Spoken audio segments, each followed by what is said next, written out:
Tingkatkan tekad, kuatkan hati. Negeri ini memanggilmu kawan. Belajar bergerak berbagi untuk negeri. Guru penggerak majukan pendidikan. Guru penggerak menghamba pada murid. Kreatif rancang pembelajaran. Hargai potensi, tingkatkan prestasi. Lahirkan profil pelajar Pancasila. Assalamualaikum warahmatullahi wabarakatuh. Pertama-tama marilah kita panjatkan kehadiran Allah Subhanahu wa Ta'ala atas berkah rahmat dan karunia doa kita bisa berkumpul dalam ruangan ini dalam keadaan sehat walafiat. Salawat beriring salam semoga tetap dicurahkannya kepada pimpinan kita Nabi Muhammad yang telah membawa kita dari zaman jahiliyah ke zaman yang telah bergerak. Adapun susunan acara kita pada hari ini yang pertama yaitu pembukaan, yang kedua sambutan dari Kepala SMA dan Kesatuan Kerja, yang ketiga pemaparan materi, yang keempat tanya jawab, dan yang kelima penutup. Marilah kita buka acara kita pada hari ini dengan mengucapkan lafaz basmalah. Bismillahirrahmanirrahim.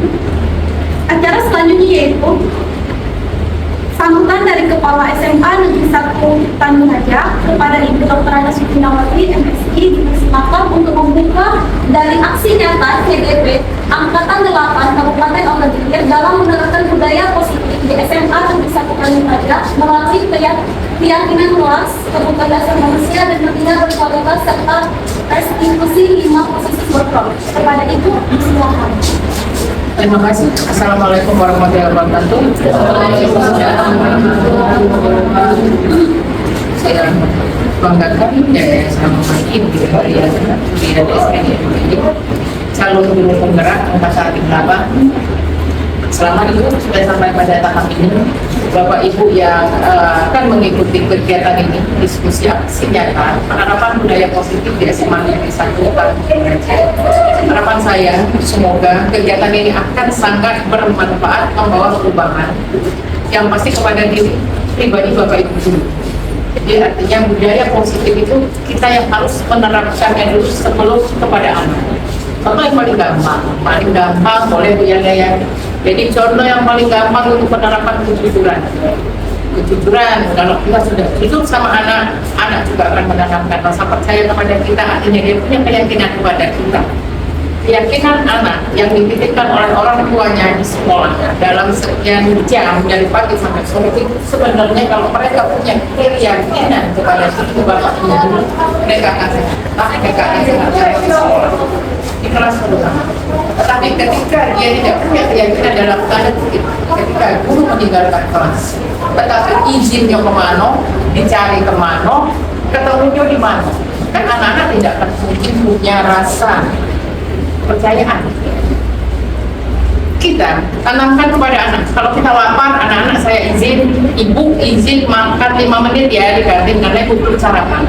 Ketika anak pun seperti itu, tolong izinkan 5 menit dia nggak makan. Tapi jangan ngomong anak-anak, ibu ada tugas di perpustakaan. Ibu mau ambil buku ya di perpustakaan, atau ibu ke lab, ibu mau ambil alat ya di lab. Ditunggu-tunggu udah datang. Ketika dicari anak tidak ada di lab, tidak ada di perpustakaan. Hanya guru PK, gurunya ya. Ya, artinya siapa yang membuat kepercayaan kepada anak menjadi tidak percaya? Ya. Tugas tanggung jawab Bapak Ibu berat. Saya yakin, tapi mungkin dan harus ya kegiatan melalui guru penggerak ini, mudah-mudahan nanti ada lagi Bapak Ibu yang ikut program guru penggerak. Sangat kami harapkan, sangat kita harapkan bersama-sama bisa membuka wawasan, memberikan aksi nyata di sekolah. Yakin kepada diri sendiri, percaya kepada diri sendiri. Ketika kita berbuat sesuatu, memang banyak tantangan, tapi sekali lagi yakinlah kepada diri sendiri. Tugas yang diberikan dengan penuh tanggung jawab. Bapak Ibu, guru mata pelajaran, wali kelas, bisa ada tugas wakil atau tugas tambahan lain. Ketika diberikan tugas mata pelajaran, artinya belajar, memberikan pelajaran, kita juga tidak hanya memindahkan mentransfer ilmu, tetapi kita punya kewajiban membentuk karakter anak, membentuk pribadi anak. Ketika sebagai wali kelas, apa yang diinginkan anak di kelas? Paling tidak rasanya. Jangan dia kelas 10, contoh, dia kelas 10-4, tapi merek di belakang itu masih kelas 11 IPA 1. Wali kelas tidak peduli, anak-anak juga tidak. Tapi karena sifatnya itu anak kita, dia 10-4, tapi tulis di sini 11 IPA 1, jadi hapuslah. Ya hapuslah. Tanamkan rasa kebersamaan, kami jawab ini kelas kita. Mungkin kemarin kelas sebelumnya ada tulisan di belakang semuanya kan, semuanya juga memberikan rasa nyaman. Ketika warna kelas itu tidak memberikan rasa hangat pada anak-anak, malah mereka akan merasa tidak nyaman, gelap, gelap. Tapi paling tidak kuat. Jangan ada kelas yang tidak ada lampunya, yang listriknya sudah tidak bisa hidupkan, lampu putus. Paling tidak tugas tanggung jawab kita ngajar, masuk kelas, ya beritahulah kepada wakil sarana yang berkepentingan dengan hal tersebut. Kalau kita sudah tidak peduli, anak-anak juga akan hasilnya seperti itu. Tetapi ketika ada rasa kepedulian, tanggung jawab, terima kasih kepada anak-anak yang ibu yang tahu, ibu yang paham di program ini ada berkaitan dengan hal itu, aksi nyata penerapan budaya positif. Sekali lagi saya berharap kegiatan ini sangat positif, akan membawa perubahan yang sangat nyata ke sekolah kita ke depannya. Jadi juga tidak harus serta-merta, tapi paling tidak akan perubahan. Sekolah ini sekolah kita bersama-sama, sekolah ini tidak juga bukan saya sendiri yang bisa menjalankan apa-apa saya kalau tidak ada sekolah ini. Terima kasih sudah hadir sekali lagi. Program ini sangat baik. Sekali lagi saya berharap Bapak Ibu yang lain untuk ikut program. Mungkin itu saja. Jangan mengucapkan sekali kegiatan hari ini saya buka.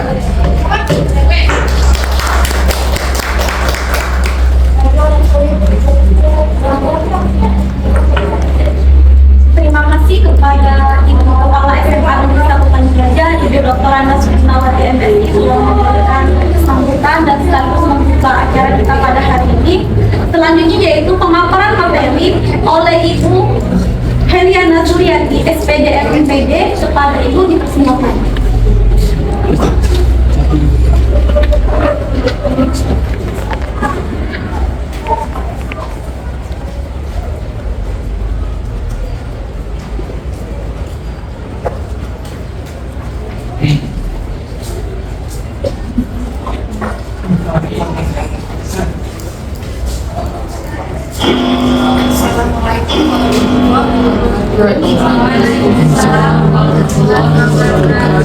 Baiklah, ini adalah tugas dari aksi nyata kami PPD Angkatan 8 di modul 1-4 tentang bagaimana kita menerapkan, para guru menerapkan budaya positif di sekolah masing-masing, dan hal ini adalah di sekolah belajar. Tentunya untuk menerapkan budaya positif di sekolah itu dimulai dari guru.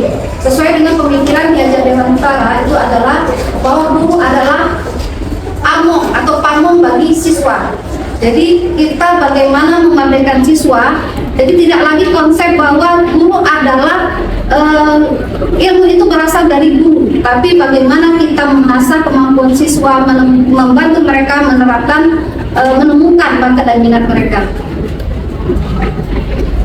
Apa itu budaya positif? Yang pertama, budaya positif sekolah merupakan perwujudan dari nilai-nilai atau keyakinan yang sifatnya universal yang diterapkan di sekolah. Guru diharapkan mampu menuntun murid agar berperilaku sesuai nilai-nilai kebajikan. Nah, tentunya ketika guru mengharapkan siswa ingin menuntun siswa menjadi memiliki nilai-nilai kebajikan, maka dimulai dari guru sendiri. Karena apa? Dalam konsep Ki Hajar Dewantara bahwa guru adalah digugu dan ditiru, nuturi handayani, sehingga dimulai dari guru untuk menerapkan budaya positif sendiri. Kemudian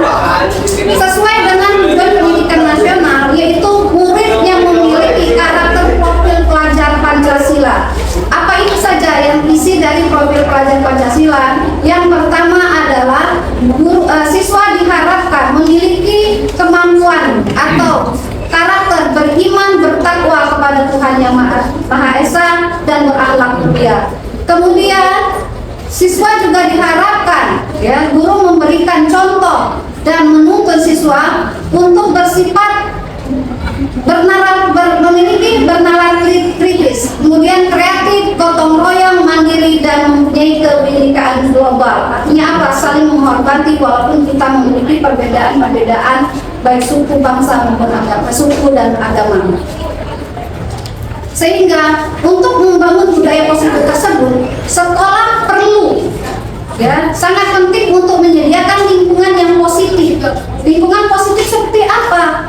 Bagaimana gurunya ramah kepada siswa, bagaimana budaya 5S itu diterapkan di sekolah kita, bagaimana guru menuntun kelas yang tidak lengkap itu kurang bersih, maka dicontohkan oleh gurunya dulu mengambil sampah, gini nah ya. Nanti di sini makanya ada budaya positif, guru dan siswa membuat sebuah kesepakatan. Kalau bahasa dulu tata tertib. Nah, tata tertib itu berupa peraturan. Sekarang di kurikulum Merdeka tidak lagi peraturan. Kenapa peraturan itu nanti ada konsekuensi atau hukuman? Tapi melainkan keyakinan kelas. Keyakinan kelas itu berupa peraturan, pada dasarnya peraturan yang dimunculkan berasal dari siswa itu sendiri. Ya, nanti akan dibahas di sini. Dan rasa nyaman pada murid sehingga mampu berpikir, bertindak, mencipta dan merdeka, mandiri serta bertanggung jawab terhadap dirinya sendiri dan lingkungannya. Ada pepatah, siswa diibaratkan air yang bebas mengalir lepas sampai dihilir potensinya. Guru adalah penjaga air itu sendiri. Jadi air dari sumber mata air itu agar ingin sampai ke tujuan, tugas guru lah yang akan sebagai pamong tadi, guru sebagai diibaratkan petani, ya. Sedangkan siswa itu diibaratkan sebagai bibit atau benih yang punya potensi masing-masing dengan segala keberagamannya. Yang ini punya potensi seni, yang ini potensi olahraga, yang ini sains dan sebagainya. Nah, tugas guru sebagai petani atau sebagai penjaga air itu hanya menjaga dan menuntun. Jangan sampai mereka salah arah, jangan sampai mereka salah memilih, apalagi dengan banyaknya masukan-masukan dari IPEK ini, sehingga mereka tugas guru untuk jangan sampai mereka salah dalam menentukan pilihan, sehingga guru membantu mereka menghalangi hambatan dan tidak terkontaminasi dari yang merusak kualitas air itu sendiri. Nah, adapun konsep inti budaya positif itu ada 8. Yang pertama, perubahan paradigma belajar. Nanti akan dijelaskan satu persatu secara singkat, tetapi di sini saya mengangkat lebih ke bagaimana guru beserta siswa itu membuat keyakinan kelas. Ya, keyakinan kelas, dan kalau dulu bahasanya tata tertib kelas, yang semuanya dibuat oleh siswa bersama guru dan disepakati kemudian diterapkan. Kemudian budaya positif yang kedua di sini adalah disiplin positif. Disiplin bisa saja bisa berupa negatif, tapi yang kita angkat untuk mendapatkan budaya positif adalah disiplin positif. Kemudian yang ketiga, nilai-nilai kebajikan, kebutuhan dasar manusia. Jadi manusia itu pada dasarnya memiliki kebutuhan. Selama ini kita tahu kebutuhan sadang, pangan, papan, padahal itu hanya satu bagian. Ada kebutuhan nyaman, tenang, damai, dan sebagainya. Kemudian motivasi perilaku manusia. Kenapa kita datang ke sekolah? Tentunya punya motivasi. Nah, motivasi yang ingin ditanamkan pada siswa adalah motivasi internal, bukan eksternal. Kenapa saya tidak mau terlambat? Karena saya kalau sudah terlambat saya tunggu. Bukan itu yang kita inginkan. Tapi muncul dari diri sendiri. Saya membutuhkan ini, saya membutuhkan mengajar ini karena. Jadi di sini akan dibahas di motivasi perilaku manusia. Kemudian posisi kontrol sebagai guru. Selama ini kita menganggap guru itu adalah satu sebagai bisa saja sebagai penghukum. Jadi ketika ada siswa yang salah, ini nih, ya salahnya di sini. Atau sebagai teman, ternyata posisi yang paling tepat untuk seorang guru atau yang lainnya adalah sebagai manajer, ya. Dimana guru itu membimbing siswa untuk menemukan apa yang kurang pada dirinya, apa yang salah pada dirinya, pada dirinya bagaimana saya tidak terlambat lagi, bagaimana saya menjadi lebih baik itu di posisi kontrol sebagai manajer. Kemudian yang berikutnya, guru bersama siswa akan membuat sebuah keyakinan kelas yang akan diterangkan di kelas ya selama kita belajar. Terakhir adalah segitiga restitusi. Segitiga restitusi ini adalah lanjutan dari posisi kontrol.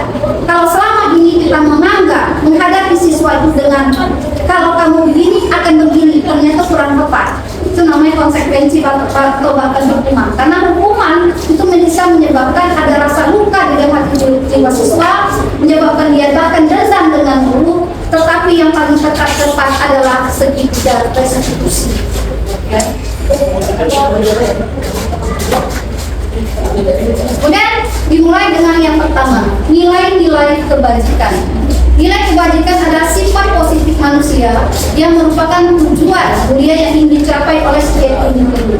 Karena pada dasarnya, ya, rampok sekalipun, preman sekalipun, pada dasarnya mereka punya jiwa ingin menjadi lebih baik.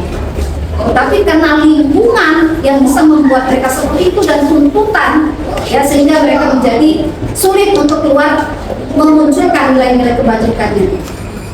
Salah satu nilai-nilai kebajikan yang ingin dicapai di sekolah adalah siswa memiliki karakter profil pelajar Pancasila. Karena sekolah adalah institusi moral yang dirancang untuk membentuk karakter para warganya.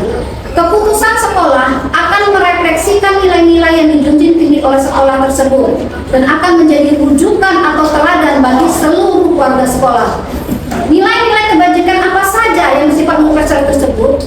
Di antaranya adalah keadilan, kemudian tanggung jawab yang dikatakan oleh Ibu Kepala Sekolah tadi bahwa guru harus punya tanggung jawab atas kesepakatan yang telah dibuat ketika kita memasuki sekolah ini.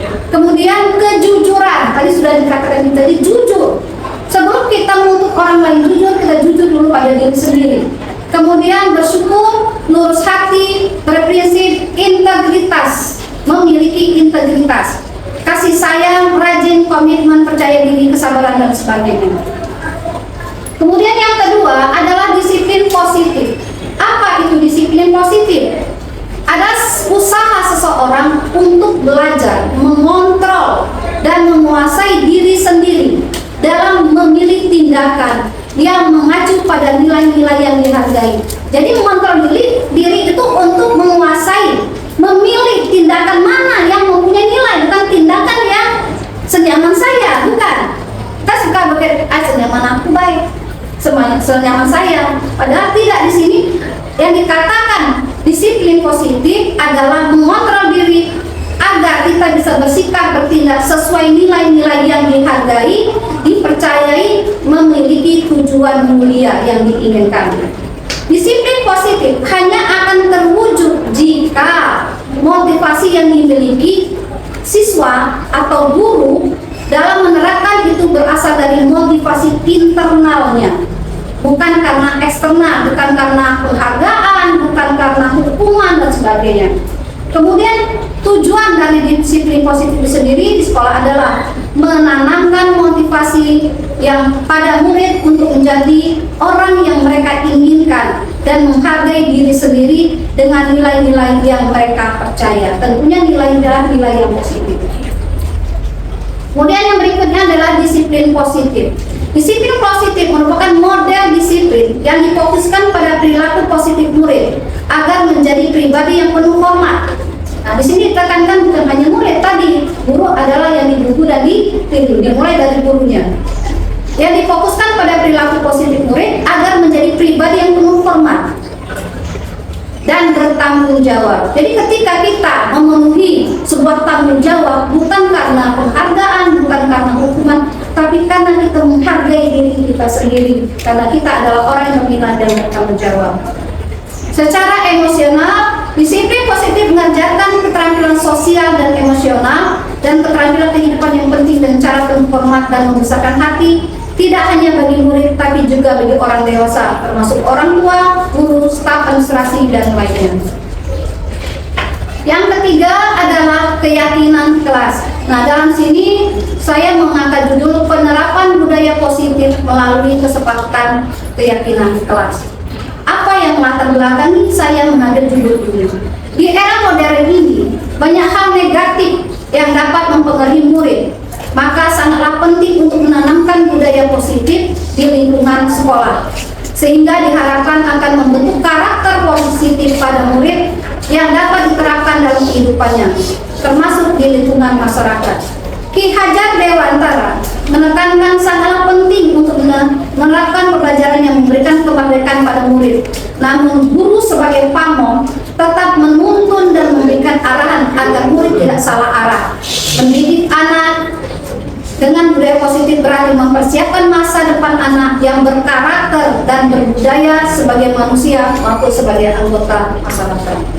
Kemudian yang berikutnya, tujuan. Adapun tujuan dari menerapkan budaya positif dengan keyakinan kelas ini yang pertama, mewujudkan pembelajaran yang memberikan kemerdekaan pada peserta didik dalam mengungkapkan ide atau gagasan.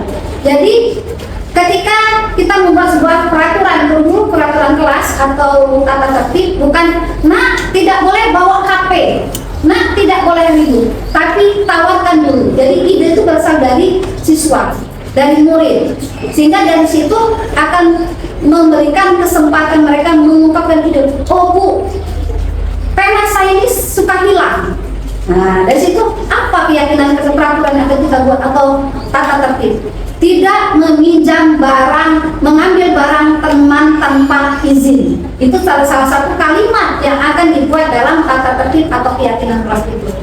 Jadi dia tidak akan pusing, oh pena saya tidak ada di teman ternyata, seperti itu. Jadi dibuat kesepakatan atau keyakinan, namun sekarang keyakinan kelas tidak boleh mengambil pena teman atau barang teman tanpa izin. Itu jadi bukan lagi kalimatnya negatif.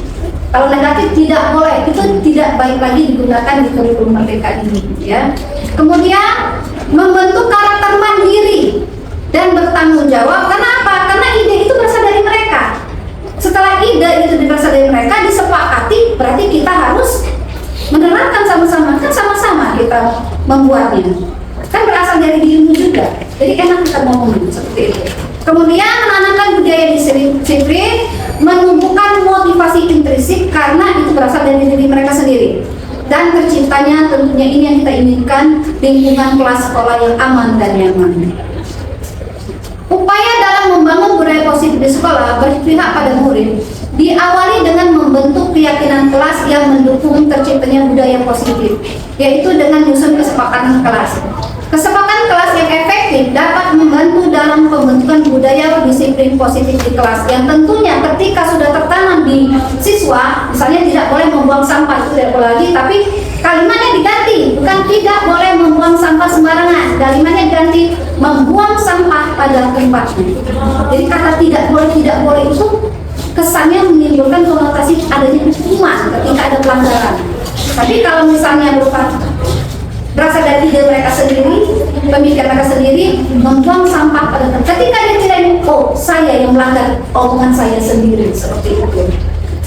Seringkali permasalahan dengan murid berkaitan dengan komunikasi antara murid dan guru, terutama ketika murid melanggar suatu aturan dengan alasan tidak mengetahui adanya aturan tersebut. Kurang adanya komunikasi ini yang menyebabkan relasi murid antar guru menjadi kurang baik. Seperti itu. Kesepakatan kelas berisi beberapa aturan untuk membantu guru dan murid. Jadi bukan hanya membantu guru, tapi murid itu sendiri, karena hubungan antar teman juga kadang-kadang tadi penahnya hilang, bukunya hilang, ya. Itu karena ada teman yang meminjam tanpa ngomong atau minjam tapi tidak kembalikan, ya. Atau tidak dipinjam buku rusak dan sebagainya, sehingga ada perselisihan antar teman. Bekerja sama untuk kegiatan belajar yang efektif. Kesepakatan kelas tidak hanya berisi harapan guru terhadap murid, tapi juga harapan murid terhadap guru. Jadi siswa punya harapan terhadap murid itu sendiri. Kesepakatan kelas haruslah berdasarkan keyakinan yang mereka percayai memiliki nilai-nilai kebajikan, sehingga keyakinan itu menjadi kesepakatan bersama yang selanjutnya akan mereka terapkan dalam kehidupan mereka sehari-hari dengan rasa ikhlas. Yang selanjutnya adalah langkah-langkah bagaimana pembuatan kelas atau keyakinan kelas. Di sini saya sudah menerapkan di perwalian saya kelas 11 2. Itu yang pertama, saya menjelaskan dulu apa itu keyakinan kelas. Ya, kalau karena kita ingin membuat sesuatu, mereka mengerti dulu. Yang pertama, melaksanakan sosialisasi yang melalui pemaparan singkat terkait keyakinan kelas kepada peserta didik. Ini langkahnya. Kemudian, menyusun keyakinan kelas bersama peserta didik. Tahap ini murid mencari minimal 10 kata yang dulunya jadi peraturan. Tidak boleh membuang sampah, bisa positif bisa negatif. Tidak boleh ribut di kelas dan sebagainya. Itu dibuat dulu oleh siswa. Selanjutnya, peraturan-peraturan itu akan dituliskan siswa secara berkelompok, ya, menuliskan peraturan-peraturan yang selama ini mereka dapat mungkin dari SD sampai kelas 10. Selanjutnya, setelah mereka mendapatkan, ini gambarnya yang saya terapkan itu, ya, murid secara bergantian menuliskan peraturan tersebut di papan tulis. Nah, jadi kalimat pertama adalah kalimat terserah positif atau negatif. Tidak boleh membuang sampah, jangan mengambil, atau misalnya kalimat positifnya apa kira-kira peraturan, ya, menghargai teman, bisa berupa positif. Kemudian tahap berikutnya, mengubah peraturan yang berkalimat negatif menjadi positif. Di sebelahnya dibuat, ya. Nah, ini kalimatnya campuran, masih positif negatif. Kemudian mereka mencari mana kalimatnya. Kalau dia negatif tadi, diganti kalimatnya. Jangan membuang sampah sembarangan, diganti kalimatnya menjadi membuang sampah pada tempatnya. Kemudian yang kelima, guru mengajak murid menemukan nilai-nilai kebajikan. Misal, ya, atau contoh kalimatnya permisi ketika akan keluar, permisi ketika akan izin kepada guru, misalnya ke WC dan sebagainya. Nah, kalimat nilai kebajikan apa di situ? Yang pertama adalah nilai menghargai atau meminjam barang teman dengan izin. Itu nilai kebajikan apa? Nilai kebajikan menghargai teman, atau misalnya menolong teman dalam keadaan kesusahan. Itu adalah gotong royong dan disiplin dan sebagainya. Jadi guru mengajak murid menemukan nilai tulis di sebelah sini. Jadi pertama ini adalah peraturan yang selama ini mereka dapat, kemudian dibuat jadi kalimat positif, kemudian menemukan nilai-nilai kebajikan.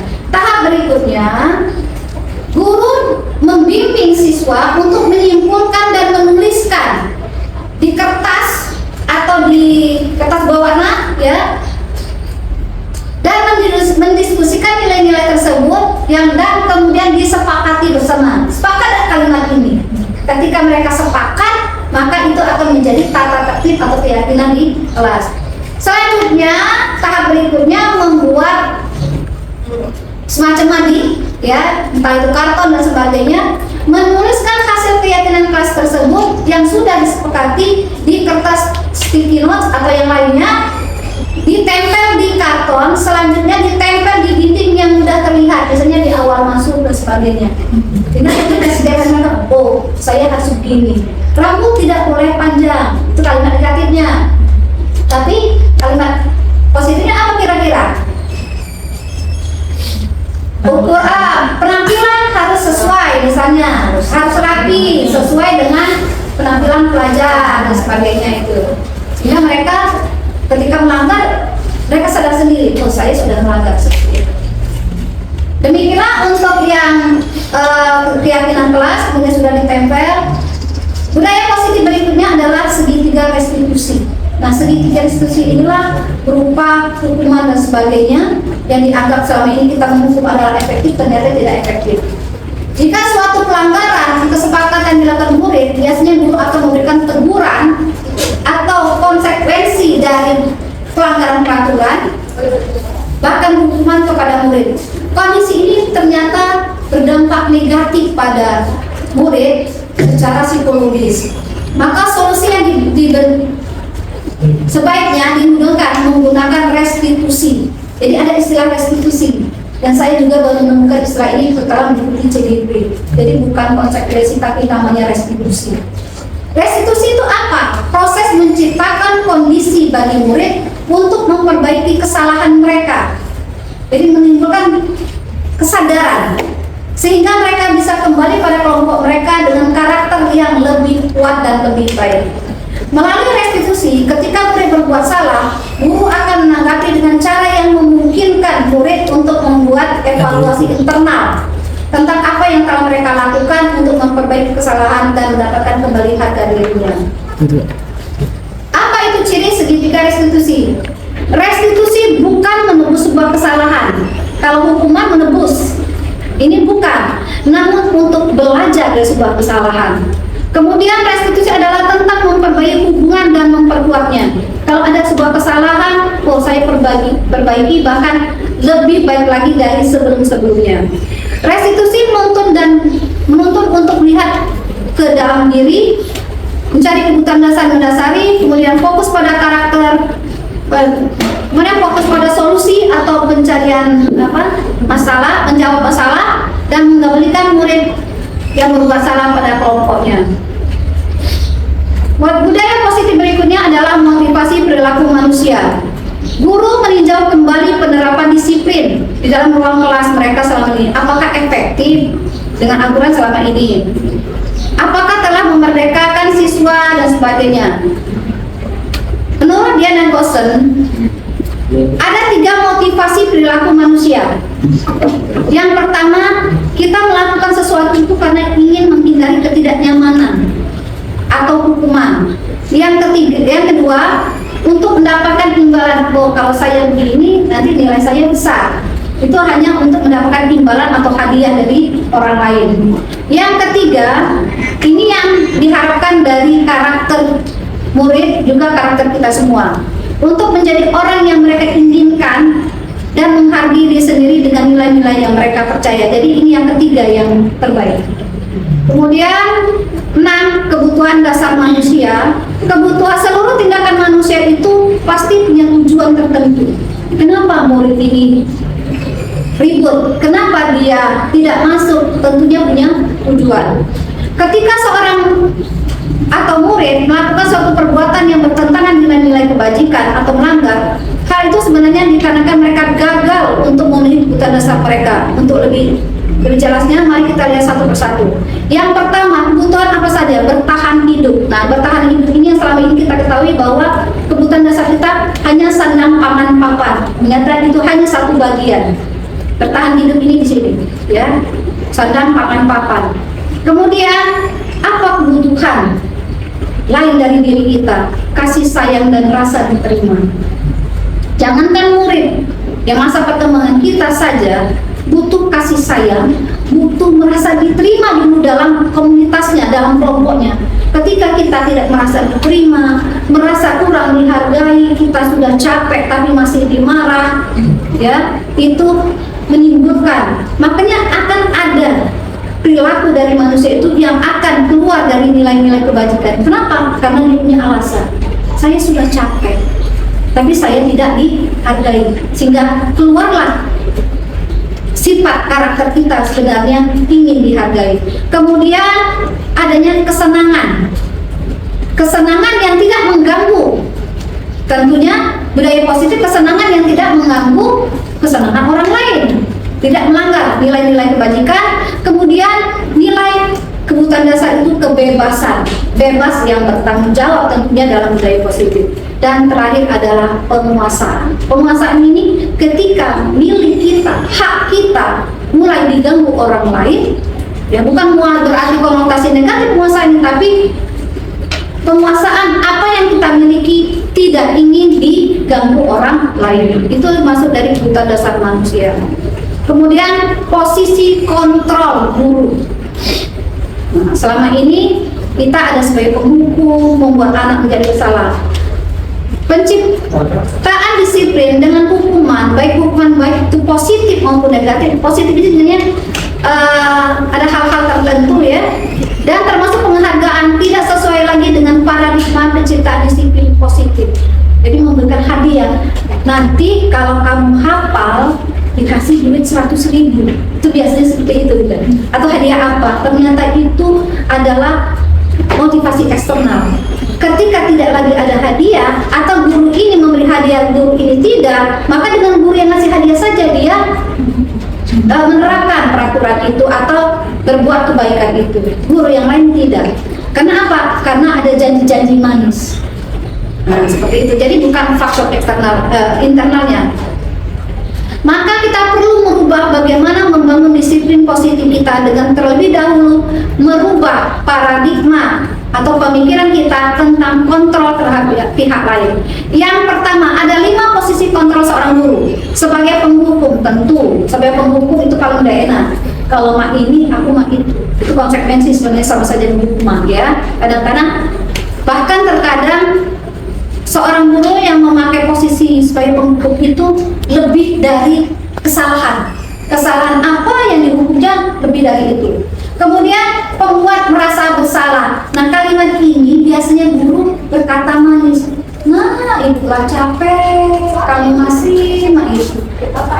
Kata-katanya rendah, lembut, tapi menghujam ke dalam jiwa siswa.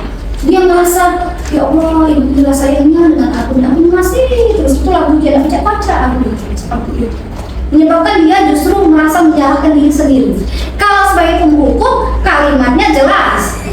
Guru akan berkata kasar, tegas, ya. Kalau ini kamu begini, nah, menyebabkan anak itu ada rasa malu, secara psikis dia jadi kesal, bahkan bisa dendam, ya. Kalau merasa bersalah tadi lembut gurunya ngomong, nah kamu ini terlambat terus, nah ada baca-baca itu capek, berbagian dan sebagainya. Menyebutkan aku merasa bersalah jiwanya, ya. Kemudian sebagai teman, nah ini yang sering kita lakukan. Ternyata setelah ditelisik, sebagai teman itu juga ada konotasi bisa positif bisa negatif. Ketika dia menganggapnya sebagai teman, mudah ibu ini, mudah bapak ini, enak loh, gak apa-apa. Karena apa? Dia bisa menghilangkan karismatik seorang guru. Tapi kalau dapatnya positif, alhamdulillah dia akan ikut dengan kita. Tapi tadi balik lagi kalau dia sebagai teman, guru yang lain yang mungkin sebagai pembuat masalah tidak diikuti. Jadi faktor eksternal kembali. Kemudian sebagai pemantau ini guru sebagai pemantau. Kamu sudah sekian hari tidak masuk begini, semuanya punya data-data.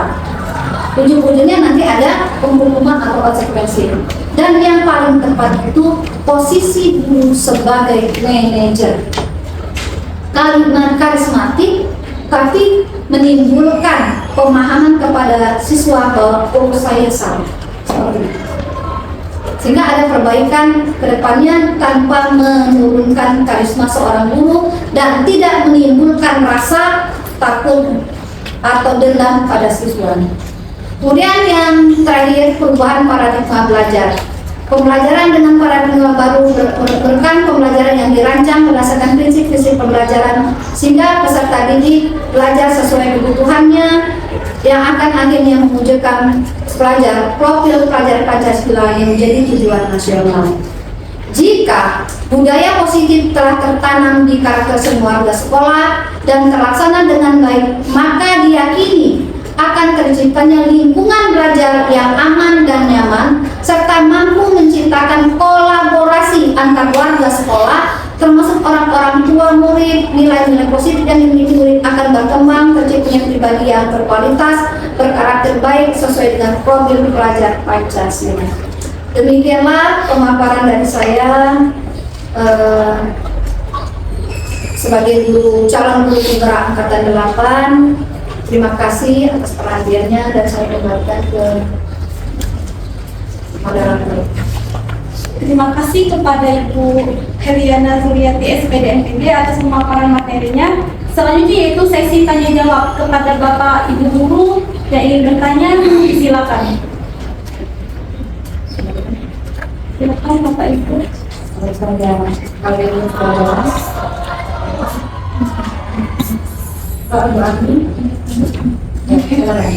Assalamualaikum warahmatullahi wabarakatuh.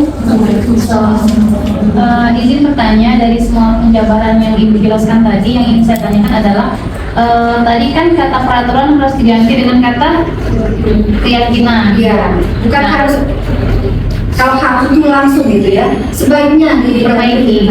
kalimat keyakinan kelas. Jadi Bu, setiap peraturan yang akan diganti namanya menjadi lebih baik itu kan terjadi di satu kelas ya Bu ya. Tentunya kan setiap kelas itu pasti berbeda-beda kan Bu? Berbeda-beda. Iya. Jadi yang harus kita lakukan sebagai pamong atau guru wali kelas terhadap kelas kita adalah berkomunikasi sekelas gitu ya Bu? Terhadap Iya. siswa. Apa yang harus kita lakukan terhadap satu kelas ini? Apa peraturan atau apa bahasa yang lebih diperbaiki lagi? Misal kan kata yang tidak boleh tadi kan tidak boleh dipakai Bu ya. Tidak. Misalnya sepatu, Iya. sepatu jangan dimasukkan ke dalam kelas. Misalnya itu kan termasuk kesepakatan. Iya. Berarti kan kesepakatan itu Bu dibuat supaya siswa itu nyaman di dalam kelas kan. Berarti semuanya harus boleh bersuara. Boleh. Boleh. Iya. Dan akan dibakukan di dalam mading yang tadi. Ditulis di dalam satu mading itu. Ditaruh di depan kelas atau di dalam kelas itu. Iya. Seperti itu. Baiklah, terima kasih Bu Armi. Jadi pada dasarnya keyakinan kelas, ya, keyakinan kelas itu sendiri, jadi semacam tata tertib yang dibuat. Kalau kata peraturan tadi balik sepertinya kalau ini ada hukumannya, tapi ujung-ujungnya masih bisa. Nanti kalau misalnya mereka sepakat kalau ada pelanggaran denda, seperti bisa. Tapi mereka sepakat dulu. Misalnya tadi Armi mengatakan tidak boleh memakai sepatu di dalam kelas, maka kalimatnya ganti sepatu diletakkan di rak sepatu, misalnya seperti itu. Jadi sebelumnya diskusi dulu. Ayo, apa peraturan selama ini begini? Apa yang ingin kalian buat agar kelas kita ini nyaman dan bersih? Mulailah mereka menyampaikan ide. Ya, ketika mereka menyampaikan ide-ide itu kita tulis. Mereka menuliskan ke papan tulis.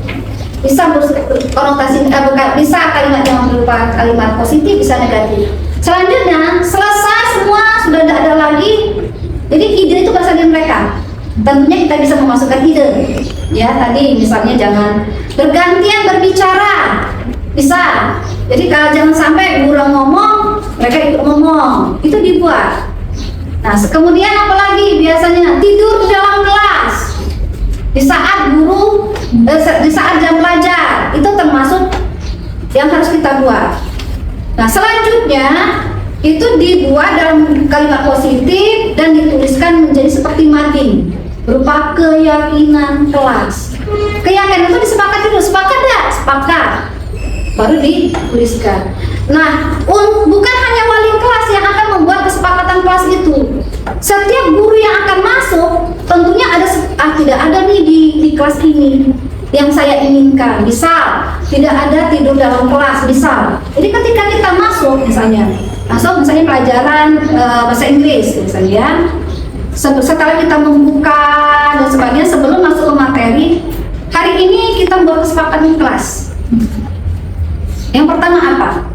Nah, belum ada nih. Kok Bu jangan? Ya, misalnya ada yang ingin kita masukkan. Bagaimana kalau kita menggunakan HP-nya disimpan? Karena ibu ini misalnya saya tidak memakai HP karena saya menggunakan infocus dan sebagainya. Ya, anak disuruh bawa laptop sendiri sehingga tidak ada HP Android. Maka kita buat. Jadi setiap guru punya peraturan sendiri-sendiri, tentunya biasanya tidak keluar dari keyakinan yang sudah dibuat wali kelas bersama kelasnya. Tapi ada yang tidak ada, maka kita masukkan. Gantian berbicara dalam kelompok, misalnya hari ini belajar diskusi kelompok, maka buat keyakinan dulu, saling menghargai. Ya, tidak ada yang tidak bersuara atau mengungkapkan ide, semuanya harus aktif. Itu adalah keyakinan kelas yang dilakukan setiap guru masuk ke kelas. Wali kelas juga ketika ada yang masuk kelas jam pelajaran dia mengingatkan kembali keyakinan hari ini, keyakinan kelas kita yang kita sepakati apa saja, ini. Jadi ketika akan di CGP setiap lokakarya keyakinan kelas hari ini ditunjukkan dulu apa saja ibu izin ketika keluar. bergantian bicara. Terus setiap padahal kita sudah ingat pertama sudah diomongkan ini keyakinan kami seperti ini. Membersihkan ruang ketika pulang. Jadi kami sebelum pulang sampah-sampah kami ambil dulu, kami kembalikan. Biar apa? Biar SMP 1 itu tidak kapok minjamkan kelasnya ke guru penggerak. Jadi kami susun lagi kembali seperti semula. Ketika Senin mereka belajar, ruangan itu sudah kembali seperti itu.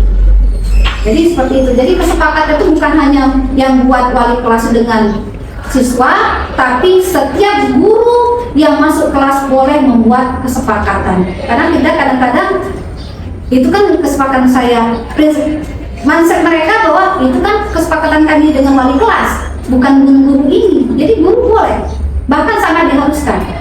Kalau kita ingin menciptakan kelas pembelajaran yang efektif.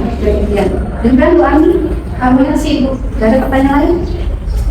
Kalau tidak ada, Kepada Bapak Ibu, apakah masih ada pertanyaan? Ibu, terima kasih kepada Ibu Heriana Nuriyati SPD MPD atas pemaparan materinya. Semoga bermanfaat untuk kita semua. Tepuk tangan dulu untuk kita semua. Baik Bapak Ibu, demikianlah pemaparan kita pada hari ini. Lebih dan kurangnya saya mohon maaf, kepada Allah saya mohon ampun. Wabillahi taufiq wal hidayah. Wassalamualaikum warahmatullahi wabarakatuh. Waalaikumsalam warahmatullahi wabarakatuh.